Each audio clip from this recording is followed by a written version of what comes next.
everyone and their ancestors can tell you how magnificent the original 1954 Godzilla is. It's a landmark film and achievement, and helped usher in a new era of filmmaking called tokusatsu. You know the story, you know it well, you're probably an expert yourself. But what if I told you there are other classic Godzilla films made by the same team that are equally on the same footing as the original film? That's right, you see, in this video we're going to talk about what I call the original Godzilla Trilogy, and what all that means. And I'm your host.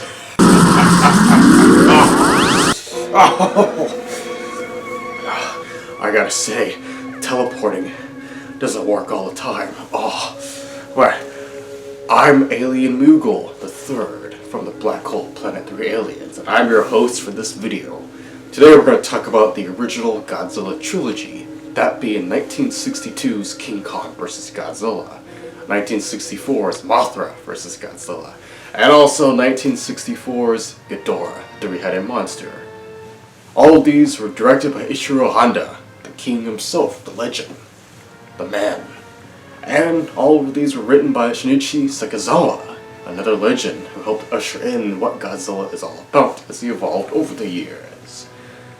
So without further ado, what do all of these three films have in common, huh? Well, you're smart, so you probably already know more than I do. Essentially, these three films, being in the early 60s, are just fascinating to go back to, especially in how many modern Godzilla stories go back to these original three especially. Now, I'm bringing up these three films because they make a nice little cohesive trilogy. It may not be apparent up front, and you may pick up on the little tricklings that tie them all together. But when looked back in the vacuum through my Black Hole Planet 3 lens, you can see how Godzilla himself evolves as a character. It's very subtle. Now, he's still destructive as he was back in Raids Again in the original film. As you see in the King Kong and Mothra films, he's antagonistic, although he's a bit different each of them. And the scale is incredible. You can see the evolution now that Godzilla's in color. His atomic breath has evolved. His sense of scale. And the mannerisms that Haruo Nakajima puts into his performance is immaculate. Even if the suits differ, you can tell it's the same Godzilla, the same performance. And of course, these three films. And in addition, you can see how the world itself evolves. At this point, as you can see, chaos is immeasurable. There's going to be a bunch of monster attacks. And keep in mind that even by King Kong vs. Godzilla, there are already several other Toho creations out there.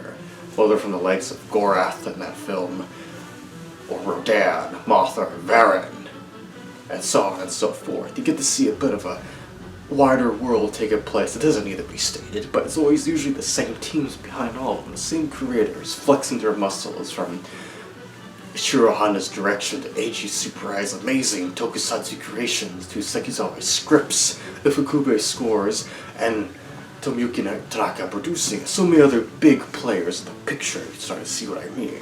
It all starts to come together. So by the time that Godzilla finally returns in 1962 and he gets to fight his own predecessor, King Kong, I mean, what a dream that had to be for Tsuburaya himself, you know what I mean? Getting to have his own creation fight King Kong. Fantastic. The other underlying theme between all of these films, these three in particular, is Sekizawa's scripts.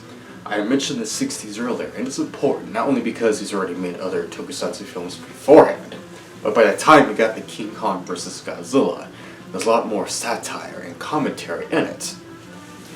Not everything has to be about atomic bombs or warfare. Godzilla can mean other things. More contemporary things are still relevant. Case in point, King Kong vs. Godzilla. As you can see, the film is about commercialization, consumerism, and more so about just television, how television was becoming such a big thing that those other two things I mentioned can come into play through television in your eyes. That's why they have the whole pharmaceutical company led by the legendary Mr. Taco. I'm telling you, there's so many great characters in the Showa era that are overlooked and are magnificent. Especially when you have recurring actors too playing new roles. But anyway, of course you get Kinji Sahara in this film. He's a real treat and a really great cast overall. And you can get Kiko Harada appearing once again, and he's the guy who talks about Godzilla. A nice little wink to the audience. And as you get Sakurai and Fujita two main characters, and of course Fujiki, who works with Sakurai on the television program. The guys have to go to the island to find King Kong. But then you have Fujita, played by Kenji Sahara, who makes this really cool wire kind of thing. And you think it's kind of a gag in the beginning when all the characters and Fujita's sister are all there having dinner. But it comes to play later on a few times, such as when they have to carry King Kong off of the Diet Building after, well, King Kong kidnapped Fujita's sister after his train attack. And they have to carry King Kong by balloon. So that's the thing with the Showa era. A lot of these characters end up doing something pretty important later on. And that's what I always liked Fujita as a character, a little funny guy, but that and the way the whole cast brings about the red berry juice and the Flower Island music and using his own wire invention to lift King Kong by balloons, it all just comes together nicely. It's a film full of fun, good, memorable moments, funny and engaging, intense action, and a good sense of threat with Godzilla himself, and even King Kong. I mean, if you look at King Kong versus Godzilla, both of these guys get to attack a damn choo-choo train. Like, if that isn't perfection, I don't know what is. And even in modern films like Godzilla x Kong New Empire, we also get a recreation of Godzilla breaking out the iceberg in the Arctic. So, clearly, this film was setting a precedent that would clearly be referenced and homage later on in other media.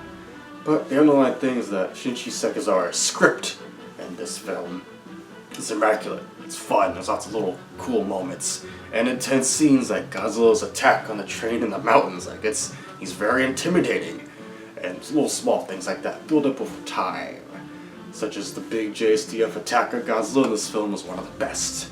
And of course the core cast, and Mr. Tako just being, he's not an antagonist, but he's just a guy who really sums up the plot and all the themes of television becoming bigger than anything at the time, and the sensationalism of what you can see on TV that can shock you, and the whole thing of how he gets jealous of Godzilla taking over the ratings, so he wants his TV team to get King Kong out there to fight him. That it just becomes a whole mess in a great way in terms of the plot, because humanity did this. Or the US having a submarine gets Godzilla out of his iceberg, and then he attacks the Soviets, then he attacks Japan, and meanwhile this television company, by a kind of a greedy just guy wanting fame. It's a television thing that's also a pharmaceutical company, like, go figure. They go to this island, they pretty much invade, they kick King Kong back, classic King Kong style. King Kong gets drunk and gets pissed. Then he fights Godzilla, and Fujita's sister gets, like, attacked by both of them. And it's like, I mean, who could say that, getting attacked by Godzilla and King Kong? But the way the whole plot comes together, the sensationalism of everything, just makes a very memorable and mighty film that is incredible. I mean, I gotta say, King Kong vs. Godzilla will always be one of the greatest Godzilla films of all time. And it's not to diminish the American cut either. Like, technically the first American Godzilla directors were the guys who added scenes for Western audiences, but regardless, the original 1962 film is a masterpiece. And that same core team I talked about, the same creators behind it, coming together and making something so different from the original Godzilla, but something that still stands on its own two legs. That brings me to Mothra vs. Godzilla, where the same thing practically applies here to a new scope, a new perspective, as this one takes less of the sort of mocking of the way television's become big, and sort of just mocking and highlighting how business can become so predatory, with the whole plotline of Mothra's egg washing up on the beach following a tsunami, a typhoon. All these companies, our two main antagonists, Kumiyama and Mr. Torahata. I mean, you got Kenji Sahara playing Torahata, Jiro Torahata, this kind of younger, sly, calculating businessman. And you get Yoshibimi Tajima playing Kumiyama, the other sly, more upfront, like, villainous, slimy guy and businessman. The two of them team up, of course, and they want to turn Mothra's egg into some kind of amusement park and make a profit out of it. Like, that's the whole conflict. You don't even see that often in kaiju films, besides some new Ultraman episodes. The cool thing is the way they bring back Akira Takarada to play the new reporter or protagonist, Ichi. And then you have his sidekick, his little reporter sidekick, and they have a little back and forth. But the thing about Junko as a character, she's the reporter, is that she brings that more feminine angle into the film, that more earnestness against all these, guys that are a bit more jaded and cynical of the way the world is at that point. I mean, it's still like that to this day, but the way, Ichi's a reporter, and then you got the two business guys just trying to make money off of them, and then the second they find the Shobijin, who give them a warning, they try to kidnap them as well. So Juko becomes kind of a nice little, grounded anchor in the plot. And it pays off later, too. And by paying off later, I mean during the scene on Infant Island, where we get to see Mothra's people return, but they're even worse off than they were in the original Mothra film due to pollution. See, they brought back the nuclear devastation theme in a new way. It was fresh, skeletal. And then you get to see how the islanders are trying to make do, and there's not really much Mothra can do either.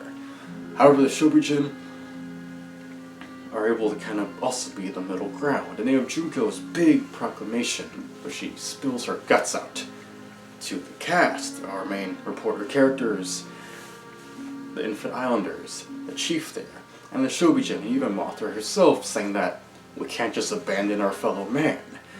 It doesn't matter if all of us on Earth are from different continents, islands, places, countries, whatever borders really are. Because again, if you look at it from a monster perspective, for Godzilla, it's all just land, right?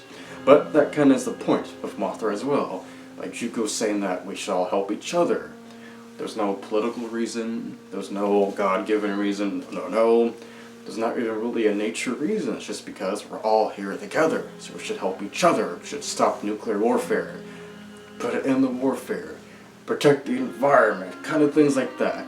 None of it's to be all gung-ho about being righteous, instead just because, well, we're all stuck here, aren't we? And that's kind of the message of Mothra versus Godzilla. We're all stuck here together, so we have to make do, we have to be benevolent, just be friendly if we can. And that pays off here when Junko's speech, backed up by the more cynicalism of Ichi. Or throughout the film, Ichi's kind of just a jaded reporter, he's kind of done this. I mean, that's, he's been through, just how the media is and reporting on worldwide events. But here, with Junko's just her own soliloquy about everything going on, you get to see him kind of switch, and he helps her, he backs her up, and together with the Shobijin and the chief and Mothra, they all reach a new understanding that somebody has to stop Godzilla, and additionally save Mothra's own egg. Now, I think that's just putting lightly on everything that happens in the plot, but it just falls together nicely. Like I said, you get to see a bunch of recurring Toho actors again, which is a lot of fun.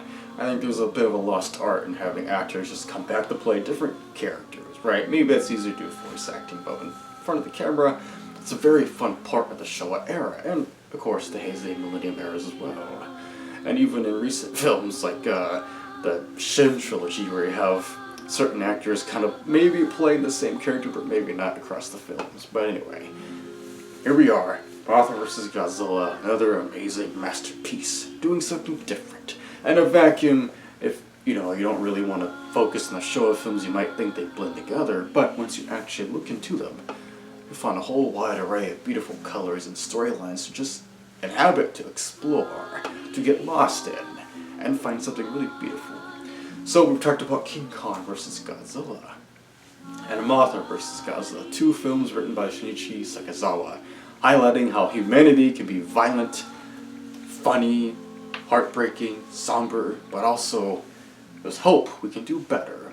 And that's kind of thing. So I talked about the scene on Infant Island, but there's also the very incredible scene that's tumultuous when Torihata and Kumiyama turn against each other because it's all going to hell. Godzilla's destroying more of Nagoya and other parts of Japan. He's not so much angry in Mothra vs. Godzilla as he is just waking up from a bad hangover, which, hey, valid. Valid, Godzilla. Valid. And you get to see how Godzilla's destruction just impacts random people, from those kids on the tour boat getting stuck on an island, to random people running around in Nagoya, to how the military has another big fight with them. That's an impressive scale. And you get to see how Torihata and Kumiyama just turn against each other, and they become such a bloodbath. I mean, there's pretty much a headshot shown on screen. And even when Torihata gets all the money from the safe, He's got his cool ass sunglasses on and he runs off. He thinks he's a goddamn badass. However, it turns out that for Torahara, the big G caught up with him and Godzilla just destroys him and the building he's in like he was nothing. And that's kind of the point about greed in the film. Greed and warfare, it's all the same, isn't it? Just different tones of paint. And that's kind of the beauty. Godzilla still does his thing. He'll get a few kills in. He doesn't really care. And that's... But this film, Godzilla is more clumsy in a good way. Like I said, he's hungover pretty much. But if you really piss him off, he'll fight back. And, maybe he just wanted to eat that Mothra egg, make a good omelet or scrambled egg or something, because whenever you get hungover or something, you just want a good, classic continental breakfast. Anyway, so that's Mothra vs. Godzilla, a film about many interesting themes that really coincide together and they blend together nicely. They complement each other. And like I said, with the finale of our protagonist traveling to an island to save a group of school kids as Mothra's own children fight Godzilla and defeat him, it's poetry, man. Good stuff, good stuff.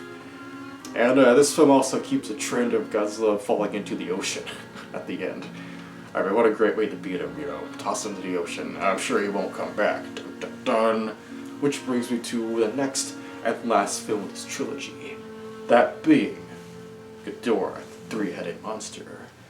With practically the same team coming back, with even shorter development time because this came out the same year as Mothra vs. Godzilla. However, don't let that diminish the film because this film does a lot of really cool things, such as upping the stakes with an alien foe in King Ghidorah. And, like I know, this was monumental in creating King Ghidorah, and of course the film after this create, the classic alien invaders. Oh, however, just looking at Ghidorah, three-headed monster, there's so much going on beneath the film. I mean, this continued the trend that we saw in the original Mothra, where you create a made-up country to kind of act as, an allegory for other worldwide affairs. And it works here with the country of Selgina. Hope I'm pronouncing that right to any Selginians in my audience. And we get the princess, who the princess is being hunted by the horrible assassin known as Malmus. His name sounds like an ultraman monster, but it works. You get a whole assassination plot with the two duos of, or the duo pair of the brother and sister Shindo. One's a detective, one's another kind of reporter, and the sister Shindo, she's also played by the same actress who played Junko in the last film. Is more recurring actors. It's cool. You even get Takeshi Shimura returning from the original Godzilla in this film to play a new professor. So this is, 1964 is a good 10-year anniversary for Godzilla, I gotta say. Lots going on for the Big G. And the whole assassination plot of two fictional countries where the princess is apparently possessed by one of the last remaining spirits of the Venus aliens that were destroyed by King Ghidorah long ago. It's batshit crazy, but it works. It's a cool assassination plot. You even get little cameos by Susumu Kurobe and Ben Furia, classic Ultraman stars in this film. And a lot of cool fun scenes. We see a nice little action scene with the Shobijin get to do something else and they help them evade the assassins of the princess. Like they brought back the Shobijin, played by the Peanuts, and they get to talk to the princess. It's just really cool. Like, again, it's a more higher level of sci-fi, even more mysticism, but it works. Just like with other classic characters, whether it's, Marvel or DC comics, like back in the day, even if Godzilla's contemporary Ultraman, the more you expand these characters and make sequels, the more you gotta be inventive and think of something fun and crazy to keep the people interested. And that's what the Showa era is all about. Like, none of these films feel the same, they're all different. But in this particular trilogy, I feel like Ghidorah and Three-Headed Monster is a nice capping point to a different era of Godzilla.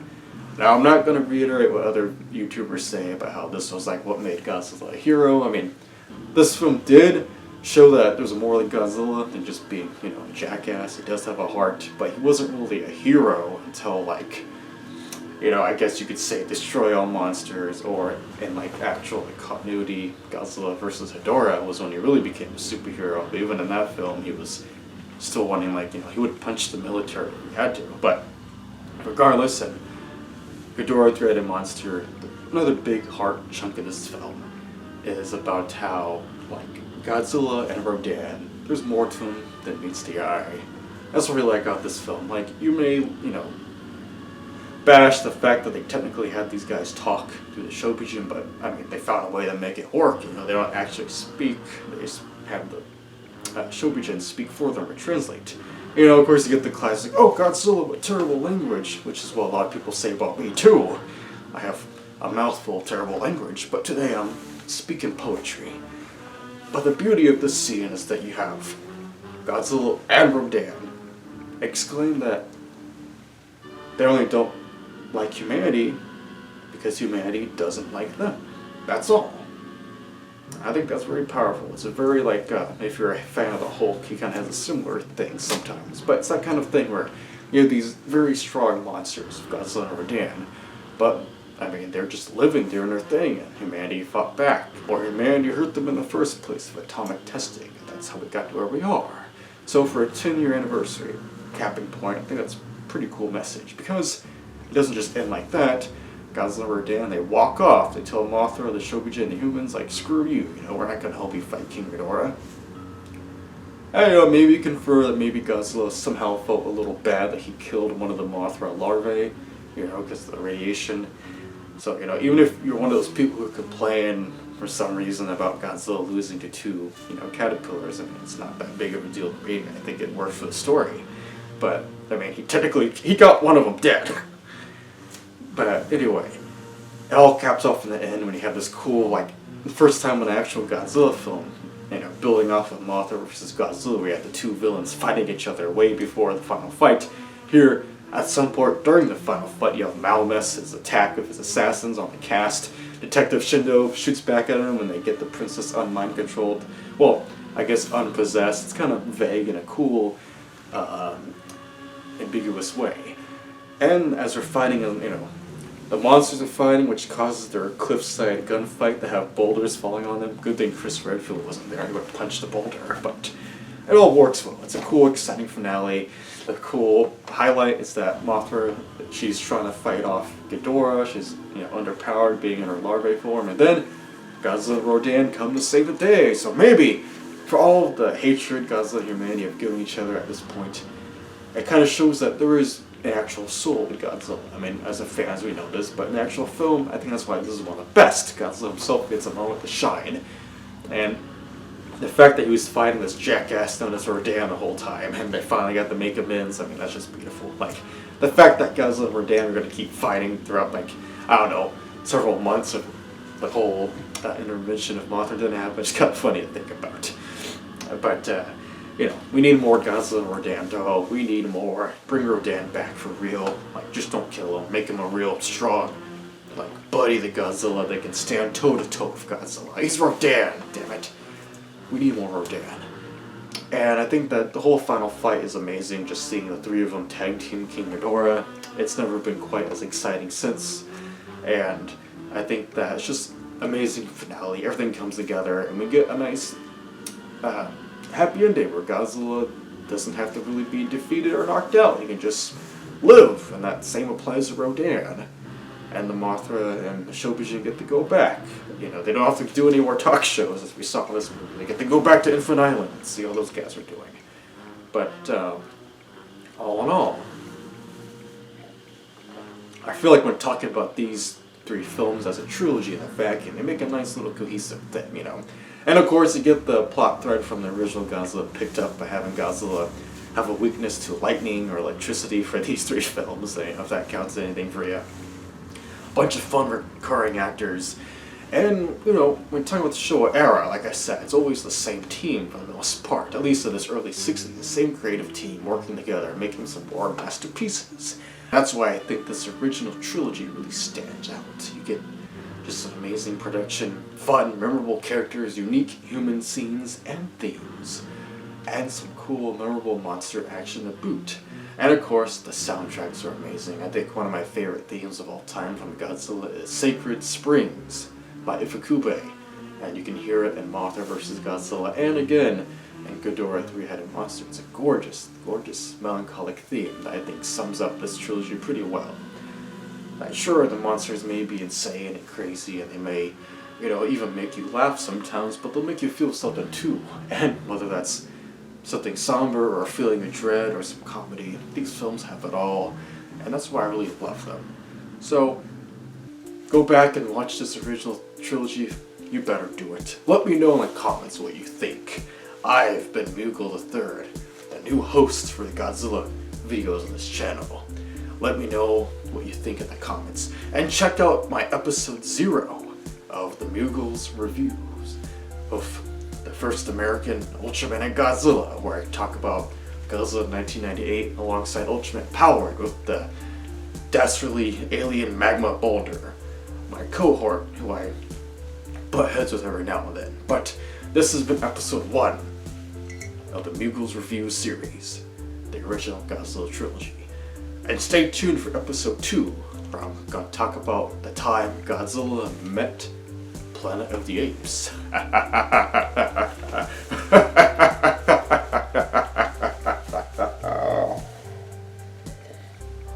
Oh, like and subscribe too.